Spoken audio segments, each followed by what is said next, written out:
Hello, and welcome to the Tao of Our Understanding Recovery Podcast. In this podcast, we discuss mystical works of literature and how they relate to recovery. We hope you enjoy today's podcast episode. Hello, this is Buddy, and you're welcome to the Tao of Our Understanding Recovery Podcast.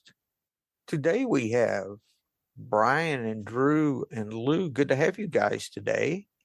We will be talking about the 40th verse. It's a very short, probably one of the shortest verses, maybe the shortest in the Tao Te Ching. So I don't know how long our conversation will be today, but it'll be what it is. Will be what it is. Resources, go to buddyc.org. Lots of things there. I won't go through the list, but there's all kinds of resources for you if you're looking for those things in recovery. Everything from, I said I wasn't going to go over the list, okay, but it is everything from podcasts to, there's some apps, there's a daily devotion, there's a lot of things there, all free. Okay, the 40th verse of the Tao Te Ching. Drew, you want to start us with the Stephen Mitchell version? Sure. Return is the movement of the Tao. Yielding is the way of the Tao. All things are born of being is born of non-being. Thank you. The Jonathan Starr, the movement of the Tao is to return. The way of the Tao is to yield. Heaven, earth, and all things are born of the existent world. The existent world is born of the nothingness of Tao. The nothingness of Tao. That's the non-being, I would think. Brian, what do you have for us today, sir? I've got the Derek Lynn, Tao Te Ching, annotated and explained, and he's a little different. It says, the returning is the movement of the Tao. The weak is the utilization of the Tao. The myriad of things of the world are born of being is born of non-being. Thank you. Lou, I didn't mean to leave you out. You have any translations you want to read? We actually have the Red Pine translation. The Tao moves the other way. The Tao works through weakness. The things of this world come from something. Something comes from nothing. Read that again for me, please. The Tao moves the other way. The Tao works through weakness. The things of this world come from something. Something comes from nothing. Well, that's simple. I'm glad you added that. He does it. Red Pine has a lot of Zen translations. I'm going to have to look up that translation of the Tao Te Ching. I like that.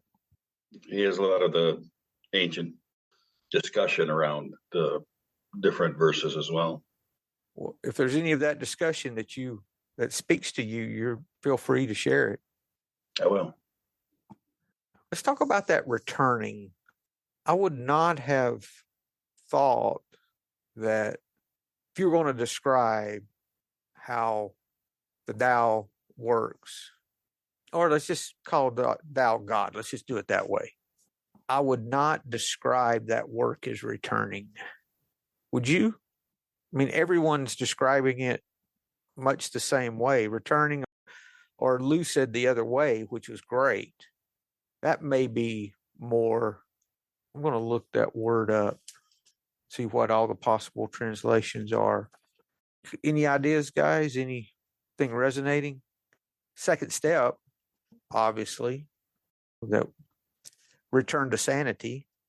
Return, reverse, turn back, revert, reversion, returning to the root or opposite. Comes from the motion of a hand turning something over. This return is most often associated with cyclical process of nature, wherein things return to their source.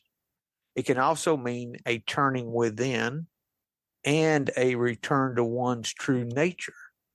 The constant alternation between being and non-being was one translation of that. But one of the commentators, I'll probably mangle the name, Lai Sheng Wang, said, once things reach their limit, they have to go back the other way. Huh. It reminds me of aging. Or the pendulum. It reminds me of aging, yeah, or pendulum. You start out helpless and toothless, and by the end, you're back that way again. Hmm. I just think it's interesting. The Tao Te Ching is the path of virtue, and where does the path take you? According to this, it takes you back to where you were to begin with. It doesn't take you far away from where you started. It like a path that just circles the globe. You take it long enough, you'll end up back where you were when you started. Brian? I was reading here on Derek Lynn. It says that which reverses course reflects back or returns to its point of origin, characterizes the cyclical motions of the Tao. Because the Tao underlines everything in existence, we observe the same cyclical patterns everywhere. What was coming up for me is return to the solution. I've made the comment before in meetings that one thing I know is that the solution is in the steps, the solution is in the program. And if I've got a problem, whatever that problem is, I know that that's where the solution is. And if I return back to that my problem's going to be maybe not solved is the right word, but it's going to work its way out. Acknowledged, for sure, Yeah. That's how we shine light on those things that we try to keep in the darkness. That's how it Yeah. processes. Sick of their secrets. Yes. Yeah, the second step is came to believe that a power greater than ourselves could restore us to sanity. We've talked about that restoration, what that would mean, and a lot of people take it to mean different things. For me, it's the sanity, restoring the sanity that thinks that I can manage my own life. And that started when I was very little. The first time I said, no, I'm going to do this for me, myself, kind of thing. After that time of the small child, I think that's why Jesus said, the kingdom of God is like these children. The realm of God's, the will and life turning over, the care of in the second step would be the kingdom, in my thinking. Or in the third step would be, that's the kingdom. The kingdom of God would be the reign of God, the rule of God. If you wanted to make that love, would be the reign of where love's in control and in charge. And for me, that's when I'm in a place of surrender. And I'm doing again what my job was when I was 3 and 4 years old. First, I was everything I had, I was given. I earned nothing. Secondly, I was told to share what I had. And third, to do what I was asked. And what I was asked was mostly to share what I had. There was no earning. There was no job. There was nothing when I was 3 years old, 4 years old. And the more we learn about this way of life, isn't it more that way? We used to think our job was our profession.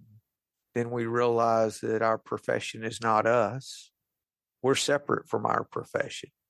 That might be what we do, but what we're learning is we don't have to place our value on whether that's successful or whether that's a failure in the world's eyes. That's really the opposite of returning when you think about it, isn't it? So how do you return? That's the next question. Say, okay, so we're supposed to return. How do we do that? The next line has that solution. Okay. I just want to see what I had pinned for that. Love is the bridge. Love is a continuous cycle of giving and receiving. The Tao works through our love-motivated actions. Starting from what is, love is the bridge to what is hidden in plain sight. Yeah, I can see that. Can you read that again? Sure. Love is the bridge. We're on 40, right? I want to make sure I read the right. Love is a continuous cycle of giving and receiving. The Tao works through our love-motivated actions. Starting from what is, love is the bridge to what is hidden in plain sight. So starting from what is, from this moment, because that's the only time that we can live compassionately is right now, it's the bridge to the next moment. And all those things are hidden in plain sight. They're right in front of us. We just can't see them. That may be the non-being part there. I really liked the phrase you used, love motivated actions. I think that's really helpful. I like that. Drew, the second line, there's only 4 lines in this verse. The second line is the key for me to how to return. And it's exactly what you just brought out. Yielding is the way. It doesn't say returning is the way. The returning is the movement as the result of yielding. See, the way, the path is the yielding. The direction the path goes, which we don't have control over, is the returning. Brian? Yeah, I was reading here the comments, the commentary on from Derek Lynn. It says the weak refers to the things that exhibit flexible pliancy. They characterize the Tao because the Tao drives life forward.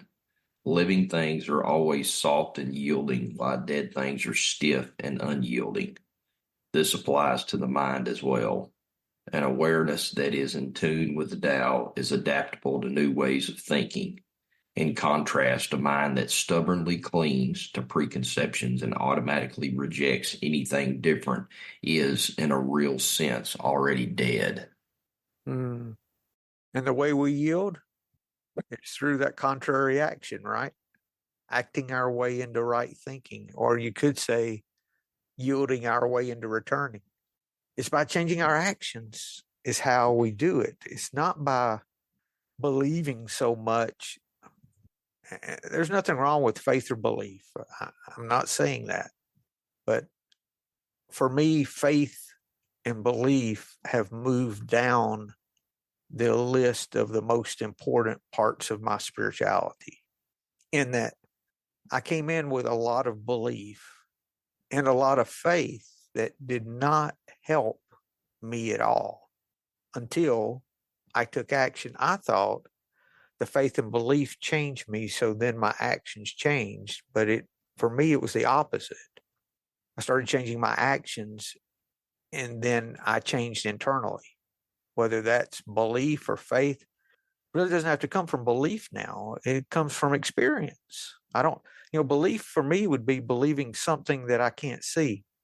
Like faith, the Bible definition of faith, what is it? The substance of things hoped for, the evidence of things not seen. That's the Hebrews definition of faith. I don't have to have that anymore. All I have to do is take the action. And if I start taking the action, then I start changing. That would be the yielding, I think. Drew? What's the Bible verse about faith without works? Is dead. That's what I thought, yeah. Yeah, exactly. But see, the problem was I could not get to the works part. I did everything I could to believe as hard as I could believe, but I never could make the connection. No matter how hard I believed, no matter how hard I prayed, I'll be honest with you, I prayed a lot more sincerely with a lot more effort before recovery, not after recovery, because I was desperate, but I didn't understand how to get there. That's why alcohol almost killed me. 5 years of in and out, pancreatitis with a 50-50 chance of living, told my wife to call my pallbearers, on a ventilator, came out and still drank. That's crazy. Brian? What comes up for me is in the big book where it talks about nothing. I don't know the exact phrase, but it's Nothing works as well as working with another alcoholic or another addict and get you out of self. That's with working with others. Yeah. And the reason I'm so Things familiar doesn't with these suffice. quotes, well, familiar with these. I've been using them in the Tao devotion, so I've been looking them all up so they're fresh. Yeah. I don't usually have these as ready on the spot. This is page 89 in the big book. Practical experience shows that nothing will so much ensure immunity from drinking as intensive work with other alcoholics. It works when other activities fail. And it says this multiple times in the big book. I don't know exactly how many, but it's multiple times it conveys that idea that when we're in trouble, working with another alcoholic will save us. I know I've shared this before. My first sponsor, this is before cell phones. He wanted to drink. He was like me. How does this work? That God, the universe, the synchronicity happens that the people we need come into our life. I had a sponsor that stayed with me all those years that I was in and out. A lot of times a sponsor will fire you if you keep drinking. They'll just say, I can't work with you. When you're ready, come see me. I'm prone to do that. But he didn't, because I was him. He knew what I was going through, because the same thing was happening for him. And this was back before cell phones, when he was getting sober. And he couldn't find anybody. And he said he wanted, and he was a ex-military air traffic controller, tough as nails, old retired guy. He said he wanted to drink so bad he was crying. And it's a man I never saw shed a tear for years. That's how bad he wanted to drink. He could not find anybody. He called every number he had, and it was a nice day. They lived up in Winchester, I think it was, Virginia, some real pretty area. Everyone was out. It was a real pretty day. He couldn't find anybody. So he said, I got to find a drunk to work with. So he drove 20 miles to the VA hospital and volunteered in the wet brain ward, emptying bedpans all day. And he said he went up to the nurse and said, I mumbled something about wanting to work with her. And she knew exactly why he was there. But doesn't necessarily mean something ultra spiritual or something big. I've got to go shake every hand at the AA meeting or something, or go share my story on the street corner. It's that crazy ways that we start thinking in our head. It's just something of service. And he got through the day, and he never drank again. He died sober. Brian? Two things that come to mind for me was, I was at a meeting once with my sponsor, and it was just the two of us. And typically it was a meeting with, back before COVID, there was 25 people there. And it's a noon meeting. And I remember we were about 10 minutes in, and I told him, I said, man, why don't you want to just cut out and just go ahead and go to lunch? Because we all go to lunch afterwards. And he said, no, he said, we need to stay here. He said, we need to keep this door open just in case somebody walks in. And he said, the door was always open for me, and you don't never know. He said, we could leave and somebody may show up 10 minutes for the meeting that needs a meeting, and we're not here. And what practically one of the things I've been struggling with is, I'm going to use the term, my business has not been the way that Brian wants it. And I've known over the years, I've had people come to me and say, man, I need a sponsor. And I thought, I don't have time. I don't have the bandwidth. The reality is I do have the time. And I've been trying to be more giving of myself, because my sponsor was there for me, and I need to be working that 12-step more. And I'm still struggling with it. But I'll have people say, can you get together for lunch? What could we meet for lunch this week? And I'm like, yeah, let me look at my schedule. The truth is, I can answer it right then and say, yeah, I can meet with you. Where do you want to meet, at what time? And I need to be more soft and yielding, I need to be more soft and yielding. So yeah, it's good stuff. Brian, that starts with the next opportunity though. So how many days a week do you go out for lunch? Usually once. Okay. Yeah. Yeah. Why don't you say one? I'm just suggestion. Yeah. Okay. I am open to meeting with someone in recovery 1 day a week. Mhm. And just see what happens. Just crack that door just a little bit of willingness, right? Yep. And just see what Yeah. happens. What I keep going back to is I've got a guy that's been in and out of the rooms, and he'll come in, and then I may not see him for a year. And he asked me years ago, he's like, man, I need a sponsor. And my response was, I really don't have time, but I could be a temporary sponsor, or call me if you need me. But I was like, I had 1 foot in and 1 foot out. And his recovery is his responsibility. But at the same time, when people getting to the point is that I always ask myself, I'm like, is that moment when I needed help? My sponsor came down to my office, and I just told him all I knew to say was, you got to help me. And then I just vomited everything I was going through. And he looked at me and said, it's a wonder you haven't killed yourself. Thankfully, I'm hard-headed. We think it's hard to make that, to know that line of, I'm taking too much responsibility for someone's sobriety, or I'm not doing enough. I'm avoiding.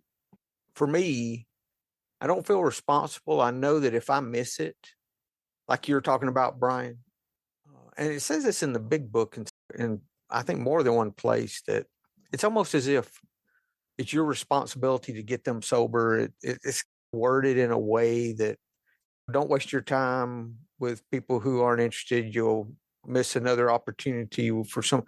I don't believe that. I don't believe that at all. I believe I believe it's like water. If you restrict, water's going to find a way around. There's not going to be a gap. So if you don't step out, someone else will. There'll be someone to take up that gap that you've left. But the problem with that is you miss out. See, it's not in helping them. It's not that you bring salvation to them. In your helping, salvation comes to you. See, that's totally different than anything prior to recovery that I thought. And this is the kind of things that the Tao and Zen and those things have helped me with. Drew? On the note of being open to help, that reminds me, it's been about 10 years, but back then I was involved with a program for lawyers around here where a lawyer who's struggling with substance abuse, addiction, things like that, they could get a partner, somebody to talk to, not a sponsor, but just somebody.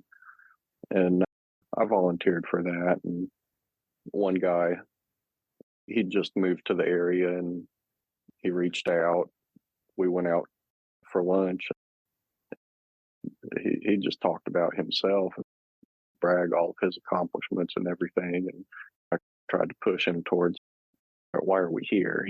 You reached out. What do you want to talk about? He just didn't.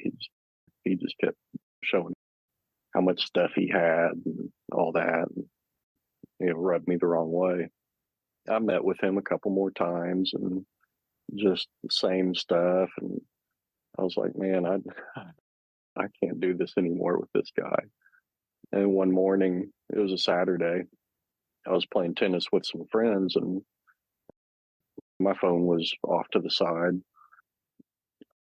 We had a break between games. I went over there and it was 1 minute out of the couple hours that I was actually not playing. And he called and I was like, man, I'm playing tennis on a Saturday. I don't want to talk to this guy.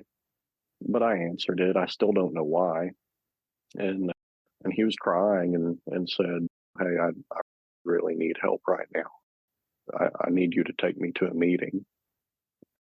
So I looked, and coincidentally, there was one meeting starting up in about 15 minutes. So I went, picked him up, dropped him off at the meeting, told him I'd come get him. Came back about an hour later, and everybody at the meeting was waiting for me, saying, "You've got to get this guy to a hospital right now. Like he's in serious withdrawals. You need to get him to a hospital." I was like, man, Saturday, beautiful Saturday afternoon, I got to take this guy I don't really like to a hospital.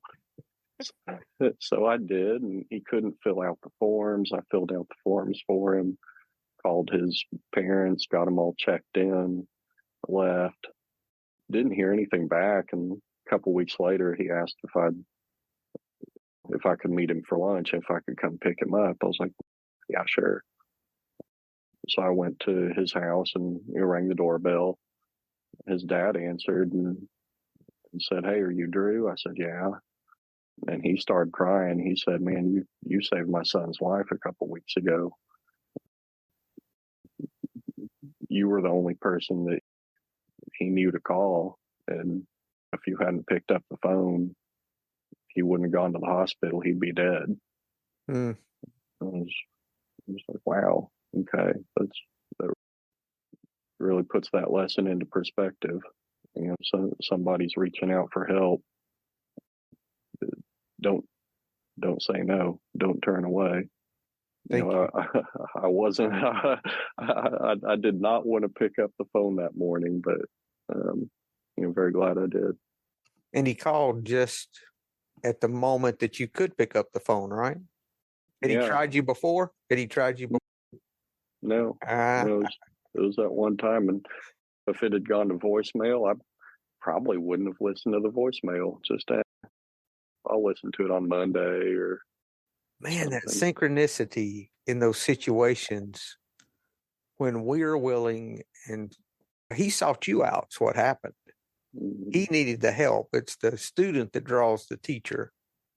And there was that one meeting. There was starting in 15 minutes. It's not. There are meetings all around the clock around here, and they were the ones who recognized he needs to go to a hospital because they've seen it before. I didn't know what I was looking at. You didn't control the movement, but you yielded, as in this verse. The return is the movement. The yielding is our action. That's the way. It's almost as if the movement happens for us if we're yielding. Maybe. Mm-hmm. Yeah. Get our ego out of the way, get ourselves out of the way. That's good. Okay, the second part, we've spent 35 minutes on the first half. So let's go to the second half. All things are born of being is born of non-being. Or the way that Red Pine from Lou said, something comes from nothing.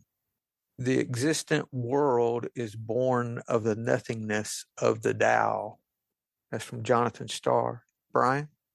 Buddy, I was reading the comments here in Derek Glenn, and it says it's got quite a bit before this point, but it says when we trace our origin back in time, we will quickly realize that we too once existed as nothing more than possibilities. Thus, we must acknowledge that our being emerged from non-being.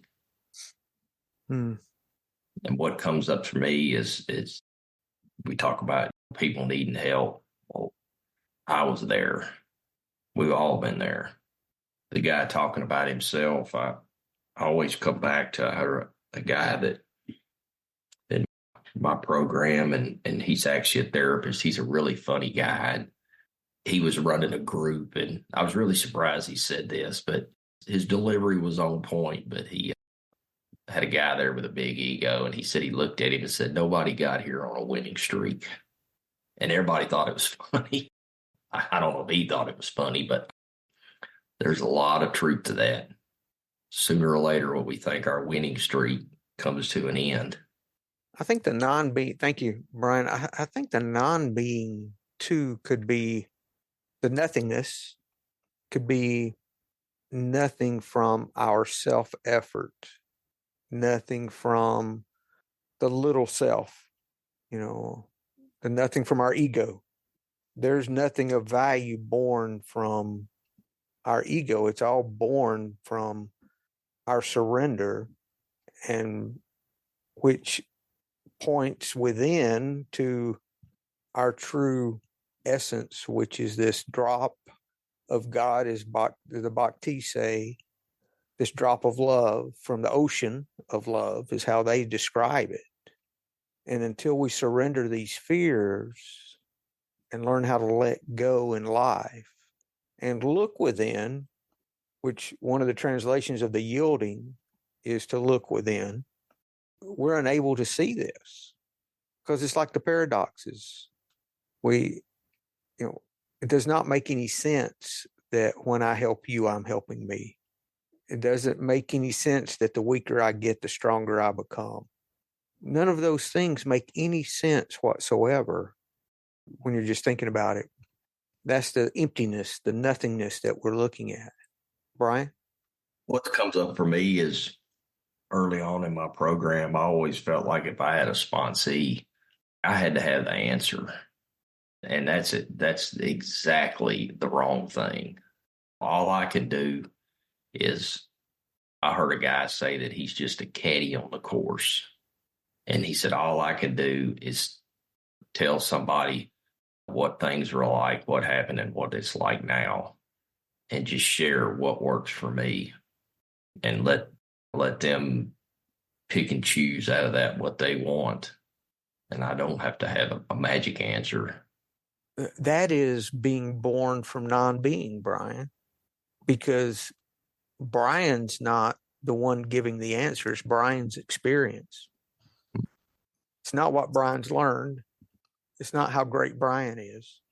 You're pointing to your experience, leaving you out of the equation, more or less, because you're not talking about anything to do with what you've learned or how much time you have. You're just talking about how it works for you, which is where everything that we share with a sponsee comes from, how it works for us. I've had multiple times that a sponsee would ask me something and I wouldn't have a real answer. I said, I don't know about that. Let me sit with that. I might call my sponsor about that. And usually within a few minutes, something will come to mind. Oh, yeah, that's good. And then I'd contact the sponsee bank and say, hey, why don't we try this? I got this suggestion for you. Something would pop up from my experience. Yeah. We make that decision in every moment if we're going to allow the moment to be born of emptiness and non-being, or from what I know, how great I am, or how poor, pitiful, and sorry I am. Either one. Two sides of the same coin. That's not originating from non-being. Yeah, that's good. We notice when we do that, we're returning. We're returning within. We're being restored. We're returning to that place of powerlessness, that place of surrender. That's good. That place of emptiness, that place of nothingness, ever how you want to say it. Lots to learn from a couple of lines. Oh, for real, Lou. These lines have a lot in between the words. I was thinking, boy, this one really got traction quickly. We're all sitting here fighting back tears. Yeah. I don't know about Lou, but those that will say Lou is too. Lou's crying like a baby. That's why he's got his Yeah. That's right. big drops. I can't say that no more. Can't take many of those stories. Yeah, he's got his cry face on, which none of us want to see. So, yeah, great conversation. I hope you guys have a great week and hope to see you next week. Thank you. Hello, this is Buddy C. I wanted to make you aware of several recovery-related resources that I've posted in the episode description. These resources include a list of recovery podcasts, a free sober meditation app, daily recovery email, shared Google recovery calendars. Hope you put some of these resources to use and have a great week. Thank you for listening to the Tao of Our Understanding Recovery Podcast. If you enjoyed this episode, please share it with your friends in recovery.